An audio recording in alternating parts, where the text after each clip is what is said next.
Hey there, it's Mr. Smith from 7th Hour, U.S. History class, talking today about some big concepts, some big economic ideas. Um, Socialism and communism. You hear those two words a lot, but people aren't really clear about what they mean. So we're going to explore that. Remember all the stuff in the newspapers, all the stuff you see online, YouTube, blogs, all the stuff on cable TV, all that. Most of those people really don't know what they're talking about. So we need to analyze words and get definitions for words. We're going to see that socialism and communism are slightly different, maybe, depending on how you define them.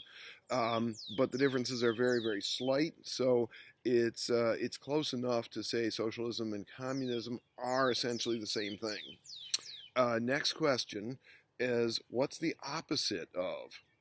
What's the opposite of socialism and communism? On the one hand, here's my one hand. I got socialism and communism. What's the alternative? What's the other one? And you know what everybody says? They say, well, if this is communism, then this is capitalism. Or they say, if this is socialism, then this is capitalism. But that's not true either. The opposite of communism is not capitalism. The opposite of socialism is not capitalism. So what is the opposite? What is the opposite of communism and socialism? We're going to find out. Stay tuned. All right, so we have these words, and people do get confused about them. They use the words all the time, but they're not really clear on the meaning, so we want to get very specific. We want to talk about capitalism. You got to ask, first of all, what is capital? Capital is simply what you need to make money. If you're working in a construction site, shoes and tools are your capital. If you are a lawyer, then you have a nice white shirt and a necktie and a briefcase. That's your capital. If you're going to start a restaurant, then you're buying a stove and some frying pans and some food. That's your capital. It's whatever you need to do your job to make some money, to earn some money. So why is it difficult to explain the difference between communism and socialism? Those two words, so slippery. Well, there's about 1 billion varieties of socialism. There's just a couple on the screen. There's so many more. There's another 1 billion varieties of communism, and just a few examples on the screen. So it's so hard to sort them out, first of all, because there are many varieties of each. We'll look at two possible definitions. Be aware that if you look in lots of different books, you're going to find all kinds of different definitions. These are at least a good starting point. Communism means you don't have property, you don't own things. The government owns everything, right? And the government is all the people together. And so the communists like to say, well, all the people get to own everything together. But what it means is you don't own a house and you don't own a car. It belongs to the government and you just get to use it. Socialism is the idea you take from people who have more and you give it to people who have less. If you take those two definitions and you think about them long enough, you see how they start to merge into the same thing, because the government is, in socialism, it's taking property from one person and giving it to another, so the government is ultimately deciding who gets what. The communists and the socialists are always targeting and complaining about the rich people, the people who have too much. Realize by global standards, all around the world, if you look at the top 1%, right, they always claim they don't like the top 1%. Well, that's most of us in our community are part of the top 1%, a family of four with 40,000 a year income, approximately, give or take. But it's we are the rich in the eyes of the communists and the socialists, right? You and me, ordinary people, they call us the rich. Okay, so again, just let's assume these two words mean almost the same thing. Yes, there are some differences, and you can write a 500-page book about the slight differences on a theoretical level, but for nuts and bolts of practical purposes, it's the same deal. Communist societies, socialist societies, always claim that they are trying to make people equal, right? Equity is a word they use sometimes. And yet, whenever you see an actual socialist or communist society, we see a lack of equality, whether it's the Soviet Union, China, Cuba, Venezuela, there's always an upper class and a lower class. So communism and socialism said they're going to try to make everybody the same, but in fact they wind up having an upper class and a lower class. So even on their own terms, they've failed to achieve what they set out to achieve. Now, what's the opposite of communism? Everybody thinks they know the answer, but they're all wrong. The opposite of communism is, first of all, free market. Chance to buy and sell, a chance to make decisions. All right, if I am hiring somebody to mow my lawn and he wants $30 and I want to offer $20, and he and I will talk back and forth until we agree on $25, right? I can negotiate a price. I can compare different stores. I can compare different brands. Do I want Levi's blue jeans or Lee's blue jeans?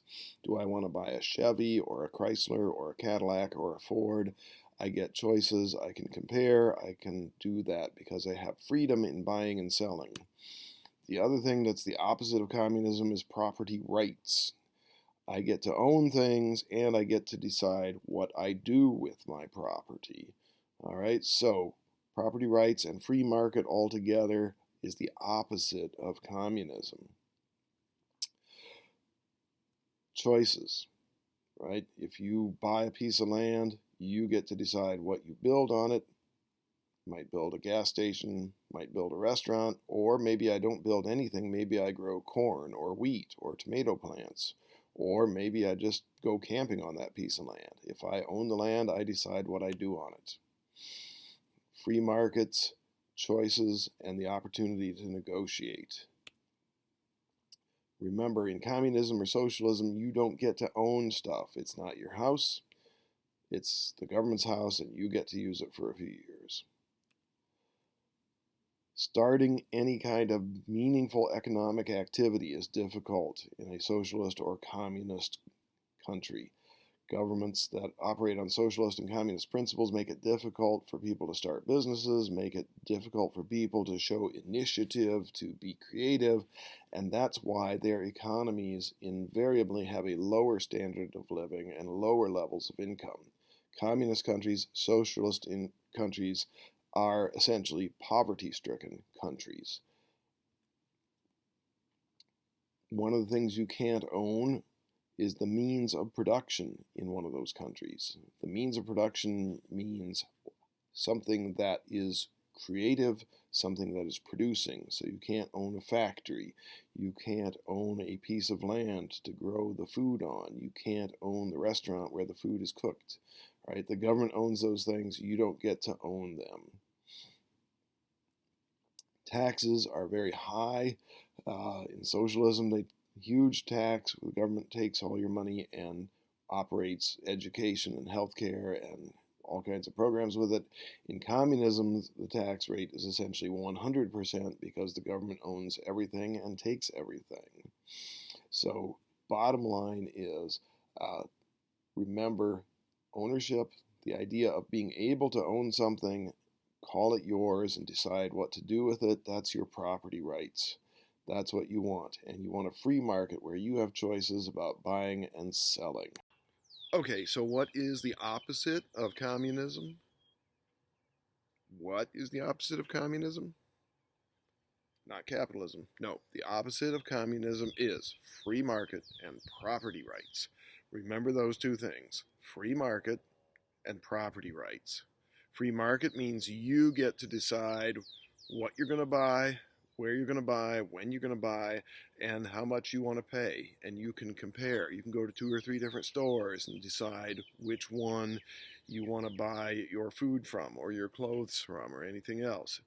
Okay, it means you can go to a car dealership, and when they tell you they want $45,000 for the new car, you can offer them $44,000 and see if they'll give you a $1,000 discount. Free market means you get to negotiate, you get to choose. Property rights.